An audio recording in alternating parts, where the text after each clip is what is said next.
जरा सोचिए, एक बहुत ही महंगा और लेटेस्ट मॉडल का स्मार्टफोन है। उसकी स्क्रीन एकदम चमचमाती हुई है, बाहर से कोई खरोच नहीं है। हाँ, बिल्कुल नया लग रहा है। सही। और एक शानदार कवर भी लगा है। लेकिन जैसे ही उस पर कोई ऐप खोलते हैं, वो मतलब हैंग होने लगता है। बैटरी बिना कुछ किए ही तेजी से गिर रही है। अरे हाँ, ये तो बड़ी आम प्रॉब्लम है। राइट। अब कोई इंसान उस फोन की स्क्रीन को कितनी भी बार साफ कर ले या उसका कवर बदल दे, फोन की स्पीड नहीं बढ़ेगी। क्यों? क्योंकि समस्या बाहर की धूल में नहीं है, बल्कि बैकग्राउंड में चल रहे किसी इनविजिबल मैलवेयर या वायरस में है। जो उस पूरे सिस्टम की एनर्जी को चूस रहा है। एग्जैक्टली। और आज की इस गहन चर्चा में सुनने वालों का बहुत स्वागत है। आज हम इसी इनविजिबल मैलवेयर को समझने वाले हैं। और ये बहुत ज़रूरी है, क्योंकि इंसान का दिमाग भी कुछ इसी तरह के एक कॉम्प्लेक्स ऑपरेटिंग सिस्टम की तरह ही काम करता है। बिल्कुल। हम बाहरी दुनिया को फिक्स करने में लगे रहते हैं, नया रूटीन बनाते हैं, वेकेशंस पर जाते हैं या बाहरी तौर पर रिलैक्स करने की कोशिश करते हैं। लेकिन जो इनविजिबल मैलवेयर हमारे सबकॉन्शियस में यानी अवचेतन मन में गह बैठा है, वो लगातार हमारी मेंटल एनर्जी को खत्म करता रहता है। तो आज हम इस डीप डाइव में इसी मैलवेयर को जड़ से डिलीट करने के साइंस पर बात करेंगे। हमारे पास जो स्रोत सामग्री है वो 20 मार्च 2026 के एक बहुत ही खास मुरली विश्लेषण पर आधारित है। इसका विषय है आत्मा की शुद्धि का विज्ञान या साइंस ऑफ सोल प्यूरिफिकेशन। और मैं यहाँ क्लियर कर दूं, ये कोई धार्मिक प्रवचन नहीं है। हाँ, बिल्कुल नहीं। आज का हमारा मिशन है ये डिकोड करना कि कैसे प्राचीन आध्यात्मिक ज्ञान और मॉडर्न न्यूरोसाइंस मिलकर मानसिक शांति और एक कंप्लीट सेल्फ अपग्रेड का साइंटिफिक खाका पेश करते हैं। इस मटेरियल की सबसे दिलचस्प बात ये ही है कि ये सीधे तौर पर उन चीजों के मैकेनिज्म को समझाती है जिनसे आज हर इंसान जूझ रहा है। तो चलिए इस बात की गहराई में चलते हैं और देखते हैं कि इन आध्यात्मिक शब्दों के पीछे आखिर कौन सा गहरा मनोविज्ञान काम कर रहा है। तो शुरुआत करते हैं इस पूरे कॉन्सेप्ट के सबसे बुनियादी सवाल से। हाँ, जो पावन बनने का कॉन्सेप्ट है। सही कहा। इस पूरी शुद्धि की प्रक्रिया को आध्यात्मिक भाषा में पावन बनाना कहा गया है। स्रोत में एक बहुत ही गहरी लाइन दी गई है, याद से ही खाद निकलेगी, आत्मा पावन बनेगी। ये बहुत पावरफुल लाइन है ना? अब आम भाषा में देखा जाए तो खाद का मतलब हम पौधों में डालने वाले फर्टिलाइजर या फिर किसी तरह की अशुद्धि से लगाते हैं। लेकिन यहाँ खाद का अर्थ है आत्मा पर जमा हुई वो अशुद्धियां, यानी पिछले कर्म, नकारात्मक संस्कार और गहरे इमोशनल निशान। बिल्कुल। तो विज्ञान की भाषा में इस खाद को कैसे समझा जाए? देखिए, साइंस की भाषा में इस खाद को समझना बहुत आसान है। हमारा दिमाग हर गहरे अनुभव को, खासकर उन अनुभवों को जिनमें दर्द, गुस्सा या दुख शामिल हो, एक इमोशनल इम्प्रिंट के रूप में स्टोर कर लेता है। अच्छा, एक छाप की तरह। हाँ, दिमाग का एक हिस्सा होता है अमिगडाला, जिसे हम शरीर का अलार्म सिस्टम कह सकते हैं। जब इंसान जीवन में किसी दर्दनाक या तनावपूर्ण स्थिति से गुजरता है, तो अमिगडाला उस अनुभव को एक न्यूरल पैटर्न के रूप में सेव कर लेता है। ओह वाओ, तो यही वो साइकोलॉजिकल खाद है। एग्जैक्टली। और ये खाद इतनी जिद्दी होती है कि सालों बाद बिना किसी बाहरी खतरे के भी ये अचानक से एंजाइटी, डर या गुस्से के सर्किट्स को ट्रिगर कर देती है। इंसान को समझ ही नहीं आता कि अचानक उसका मूड क्यों खराब हो गया। वेट, तो ये बिल्कुल ऐसा है जैसे हम किसी कंप्यूटर से पुरानी कैश मेमोरी या मालवेयर डिलीट कर रहे हो। लेकिन यहाँ ये बात और भी ज्यादा दिलचस्प हो जाती है। वो कैसे? क्योंकि स्रोत कहता है कि ये खाद केवल याद से निकलेगी। याद यानी एक गहरे और केंद्रित ध्यान से। लेकिन एक मिनट के लिए रुकते हैं। हाँ, बताइए। ये दवा सुनने में बहुत अच्छा लगता है, लेकिन क्या सिर्फ किसी सर्वोच्च चेतना को याद करने भर से सच में हमारे हार्डवेयर में यानी दिमाग के फिजिकल न्यूरल नेटवर्क में कोई बदलाव आ सकता है? ये बहुत ही लाजमी सवाल है।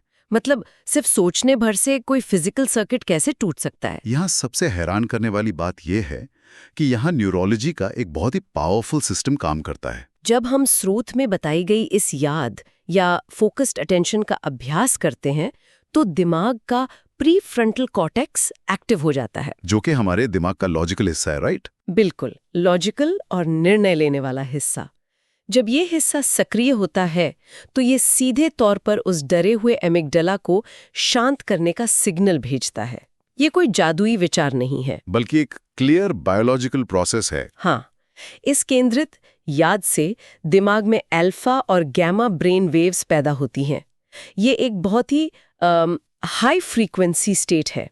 तो इसका मतलब ये हुआ कि जब दिमाग इस हाई फ्रीक्वेंसी स्टेट में होता है तो वो उन पुरानी लो फ्रीक्वेंसी वाली भावनाओं को दबा देता है। दबाता नहीं है, बल्कि उन्हें ओवरराइड करके उनकी वायरिंग को ही बदल देता है। अच्छा, ओवरराइड कर देता है। हाँ, स्ट्रेस हार्मोन जैसे कॉर्टिसोल का लेवल शरीर में गिरने लगता है।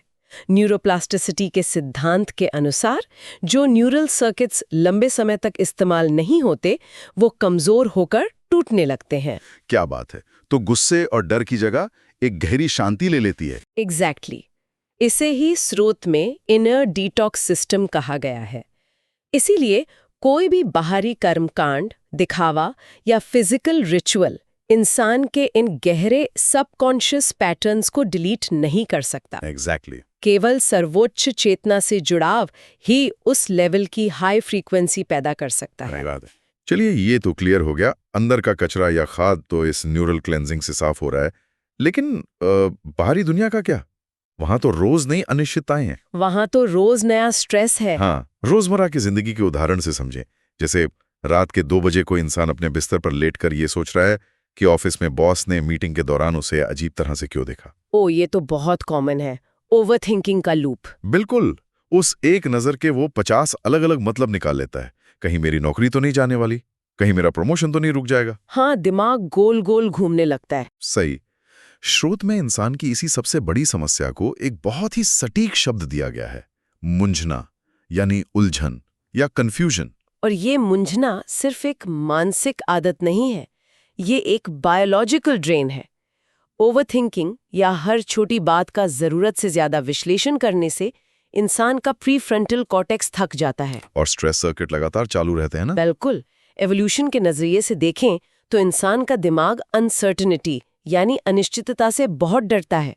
दिमाग के लिए अनिश्चितता का मतलब है एक सर्वाइवल थ्रेट या जान का खतरा। अच्छा, सर्वाइवल थ्रेट। हाँ, जब दिमाग को ये नहीं पता होता कि आगे क्या होने वाला है, तो वो सबसे बुरे हालात की कल्पना करने लगता है ताकि वो खुद को बचा सके। और यहीं पर इस स्रोत का एक बहुत ही शानदार और व्यवहारिक कॉन्सेप्ट सामने आता है, ड्रामा का मनोविज्ञान। हाँ, ये बहुत इंटरेस्टिंग पार्ट है। बनानी नहीं, यानी सब कुछ पहले से तय है। एग्जैक्टली।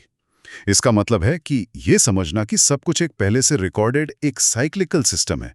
जब दिमाग को ये यकीन हो जाता है कि सब कुछ एक विशाल और तय नाटक का हिस्सा है, तो वो अनसर्टेनिटी वाला डर एकदम से गायब हो जाता है।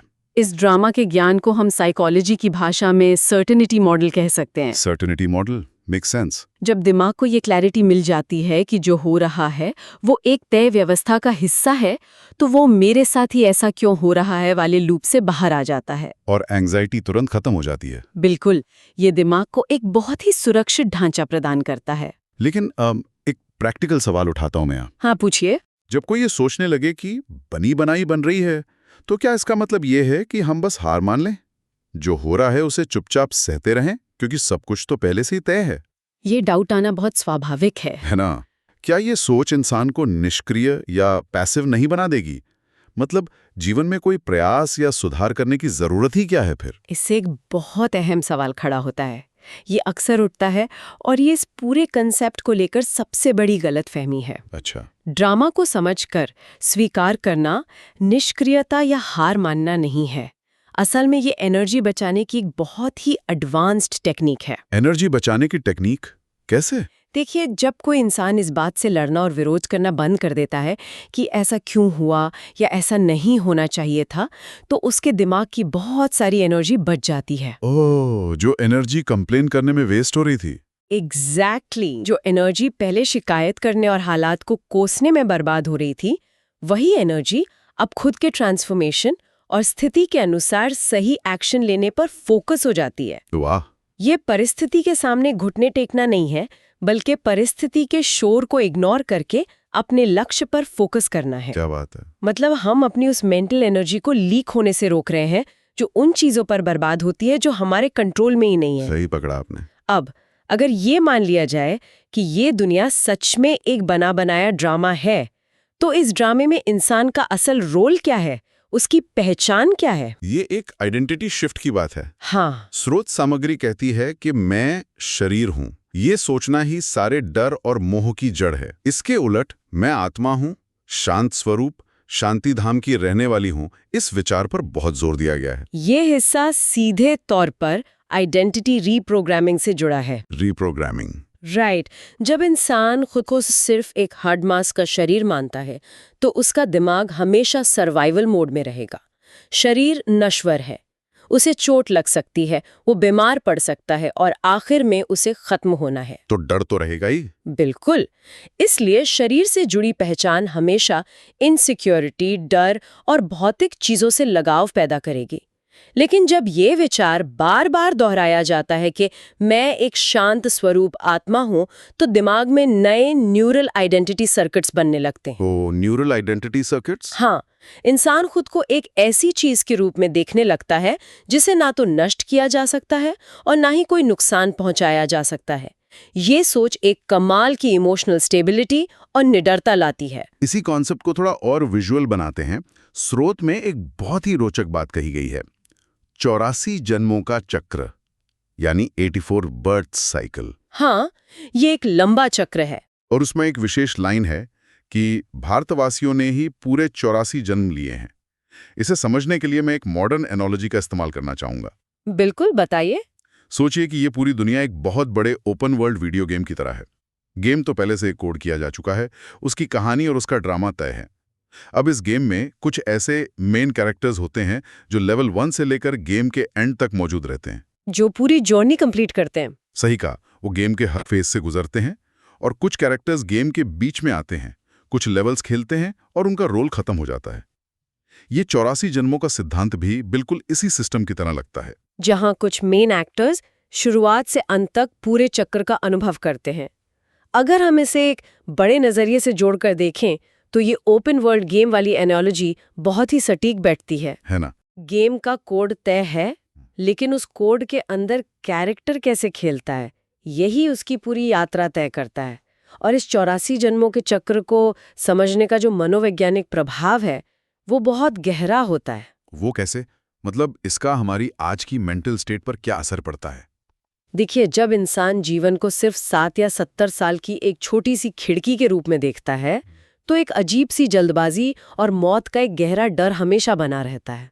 ऐसा लगता है सब छूट जाएगा। हाँ, ऐसा लगता है कि जो भी हासिल करना है बस इसी छोटी सी लाइफ में करना है, वरना सब खत्म हो जाएगा। लेकिन जब यही जीवन एक विशाल टाइमलाइन, एक बहुत लंबे चक्र का हिस्सा बन जाता है, तो मृत्यु का वो गहरा डर और चीजों को मुट्ठी में बांध कर रखने की जो जिद होती है वो एकदम से कम हो जाती है। ये इंसान के दिमाग को एक लॉन्ग टर्म विजन देता है। एग्जैक्टली। जब समय का नजरिया बड़ा हो जाता है तो आज की छोटी मोटी समस्याएं बहुत मामूली लगने लगती हैं। तो अब हम अपना रोल समझ गए हैं, अपनी आध्यात्मिक पहचान को डीकोड कर चुके हैं और इस विशाल नाटक का पूरा ढांचा भी क्लियर है। लेकिन अब आता है सबसे बड़ा और आखिरी सवाल, अल्टीमेट अपग्रेड का सवाल। सही। अगर इंसान अपने सफर में भटक गया है तो वो अपनी उस सबसे बेहतरीन अवस्था, उस अल्टीमेट स्टेट में वापस कैसे पहुंचे? स्रोत सामग्री में सफर को कौड़ी से हीरा बनना कहा गया है, यानी अपनी प्योर स्टेट में वापस जाना। हाँ, मतलब एक ऐसी अवस्था जो अपनी सबसे शुद्ध स्थिति से गिरकर पूरी तरह से अशुद्ध हो गई है।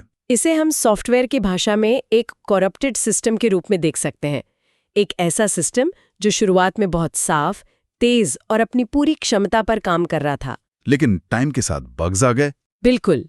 समय के साथ अलग अलग अनुभवों, दर्द और नकारात्मकता के कारण उसमें कई बग्स आ गए हैं। अब वो सिस्टम धीमा हो गया है और बार बार क्रैश हो रहा है। और ऐसे सिस्टम को बाहर से ठीक नहीं किया जा सकता। सही कहा।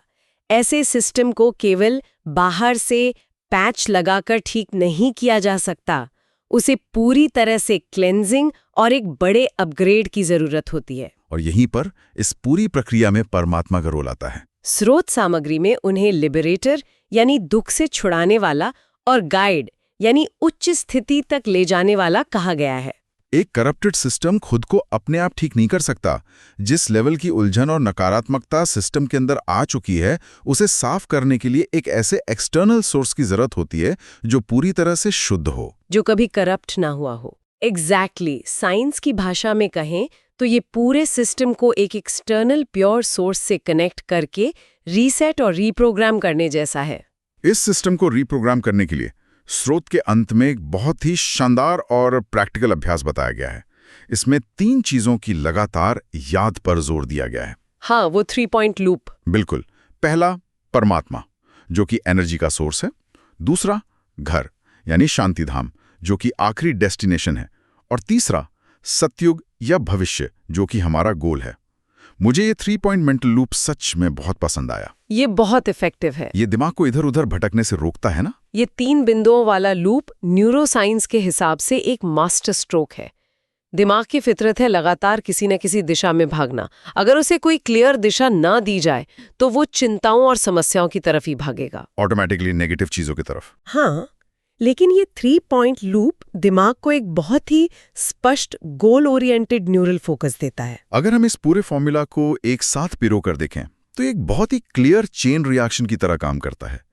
सबसे पहले आती है याद यानी रिमेम्बरेंस, जो दिमाग की गहराई से क्लेंजिंग करती है। और उस क्लेंजिंग से प्योरिटी आती है। बिल्कुल। इस क्लेंजिंग से इंसान के अंदर एक गहरी पवित्रता, प्योरिटी जन्म लेती है। उस पवित्रता से एक जबरदस्त मानसिक शक्ति आती है और इसी शक्ति के बल पर इंसान अंततः एक उच्च स्थिति या अपने हीरे जैसे स्वरूप को प्राप्त करता है। ये एक कंप्लीट ट्रांसफॉर्मेशन है ना? और इस पूरे विश्लेषण की सबसे खूबसूरत और गहरी बात जो स्रोत में कही गई है वो है, जितनी ज्यादा याद, आत्मा उतनी ही हल्की होती जाएगी। ये हल्कापन ही असल में न्यूरल अनबर्डनिंग है। जब दिमाग से अमिगडाला का स्ट्रेस कम होता है, पुरानी नकारात्मक यादों का बोझ हटता है, तो इंसान फिजिकल और मेंटल दोनों लेवल्स पर एक अजीब सा हल्कापन महसूस करता है। आत्मा उतनी ही हल्की होती जाएगी। क्या बात है! तो अगर हम आज की इस पूरी गहन चर्चा का मुख्य सार निकालें तो वो ये है कि हम सबके जीवन में स्थितियों को देखने और उन पर काम करने का तरीका बदलना बहुत जरूरी है। सही कहा। आमतौर पर इंसान का डिफॉल्ट मॉडल होता है रिएक्ट, रेजिस्ट और ओवरथिंक, यानी किसी भी परिस्थिति पर तुरंत प्रतिक्रिया देना, उसका विरोध करना और फिर उस पर जरूरत से ज्यादा सोचना। इंसान इसी लूप में फंसा रहता है। लेकिन इस आध्यात्मिक ज्ञान और मॉडर्न साइंस के तालमेल से एक नया और उन्नत मॉडल उभरकर सामने आता है। एक्सेप्ट, ऑब्जर्व और एक्ट। पहले एक्सेप्ट करो। हाँ, यानी पहले स्थिति को ड्रामा समझकर स्वीकार करना, उसे शांति से एक दर्शक की तरह देखना और फिर सही दिशा में काम करना। ये समझना कि दुनिया एक बना बनाया नाटक है, इंसान को एक सच्ची और गहरी मानसिक स्वतंत्रता देता है। इस तरह से जीवन को देखने से इंसान बाहरी उलझनों से पूरी तरह मुक्त हो जाता है और उसकी जो भी एनर्जी बचती है वो सीधे तौर पर उसके इंटरनल अपग्रेडेशन में लग जाती है। बाहरी शोर को शांत करके।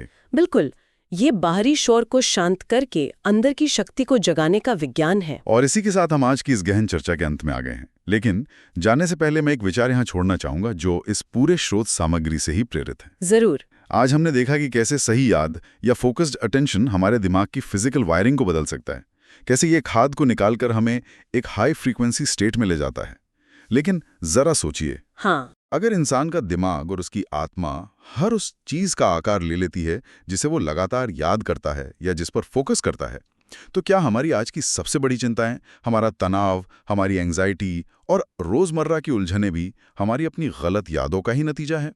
ओह वाह, ये तो बहुत डीप है। क्या हम अनजाने में अपनी समस्याओं, अपने डर और अपनी कमजोरियों को बार बार याद करके अपने सिस्टम को और ज्यादा करप्ट नहीं कर रहे हैं? ये वाकई एक बहुत ही गहरी और सोचने वाली बात है कि हम अपने मेंटल फीड में डाल क्या रहे हैं। अगर नकारात्मक चीजों की बार बार की याद इंसान को अंदर से इतना भारी कर सकती है, तो आज से, बल्कि इसी पल से, हम अपनी इस मेमोरी लूप में ऐसा क्या फीड करना शुरू कर सकते हैं जो उस भारीपन को हमेशा के लिए खत्म कर दे? सही सवाल है।